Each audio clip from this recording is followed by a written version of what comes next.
Hello everyone, I am Dr. Nupur and we have with us Dr. Preeti, and together we will discuss the risk factors related to uterine or endometrial cancer.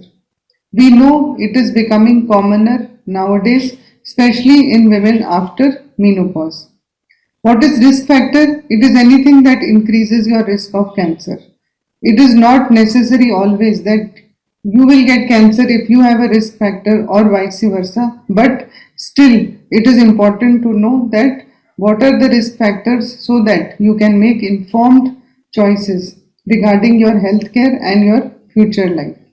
So, Dr. Preeti, the first thing that comes to mind is the age. So, does age has any correlation with uterine cancer? Yes, of course. We have seen that uterine cancers usually happen after the age of 50. But if we take out the average age, then average ages of uterine cancers is around 60 years. Okay. So, the next point that comes is a lot of times we are talking about obesity, being fat, being overweight, or having a high BMI. How does this classify as a risk factor? Obesity does contribute to being a risk factor in uterine cancers. So we need to understand that there's a certain hormone which is present in the female body, which gets there being in obese people, there being an extra amount of fat tissue. So that particular hormone, the metabolism of that particular hormone is affected by the peripheral fat of the body. So that combined can increase the chances of one having uterine cancer. So yes, obese people do fall in a higher risk group of getting uterine cancers.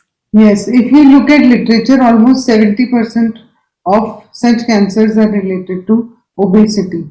The next point that comes is the race of any person or any woman for that matter. Studies have shown that this cancer is commoner in white races, but a few studies have also shown that in darker races, if someone contracts this cancer, then the severity is much higher than the white as compared to the dark race. So black women will have more aggressive cancer Exactly, and but more it is more severe. commoner in Yeah. white races. Hmm. So what about genetics? Yes, genetics also do play a role. It has been seen that one particular condition, which we call as the Lynch syndrome, if it is present in some kind of some kind of genetic predisposition, those people have an increased risk of getting cancer. And someone with already a family history of uterine cancers in blood relations are fall in a higher risk group of this particular cancer. Yes, so we have seen women who have breast cancer or ovarian or colon cancer are also at increased risk of developing uterine cancers. What about the diet and diabetes? What correlation does that have? Again, it has been shown that people consuming high animal fat diet or consuming processed meats are again at a higher risk of developing uterine cancer. And diabetes does play a role in increasing your risk to uterine cancer. Mhm. What about reproductive history of any female?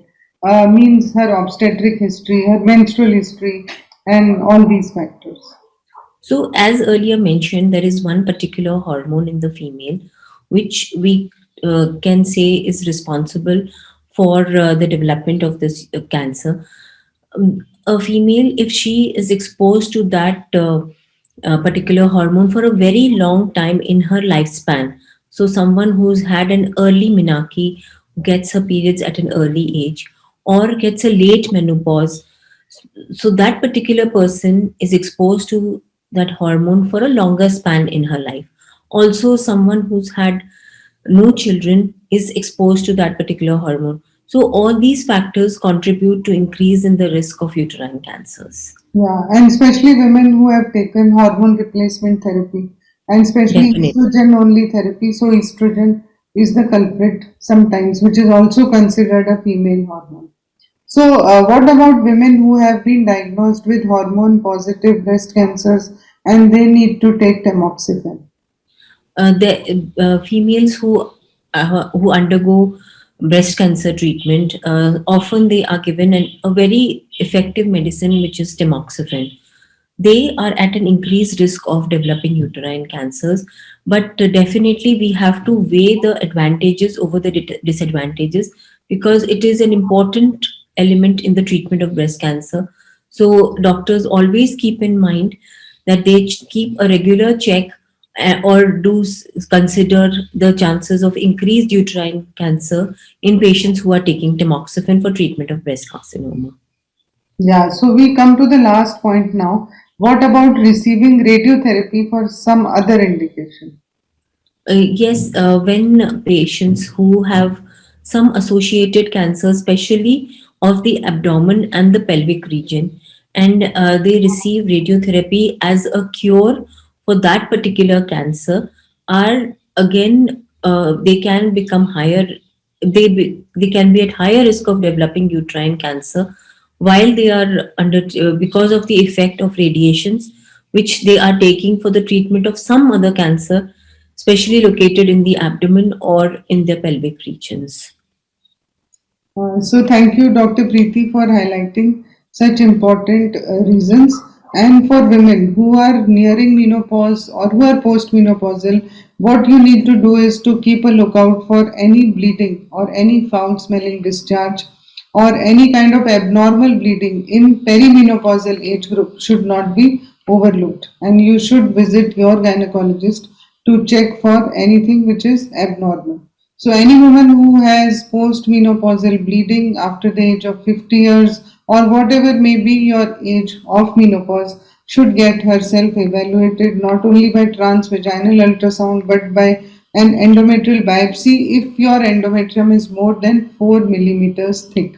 And as such, we cannot do much about screening for uterine cancer. What is important is to look out for the symptom and get yourself evaluated and investigated so that the diagnosis can be made earlier and we can give a better prognosis and good survival.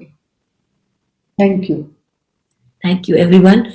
And please let us know if you have any queries. We'll be happy to answer any of your questions. Yeah, and don't forget to like, subscribe, comment, or share if you like this. Thank you. Thank you.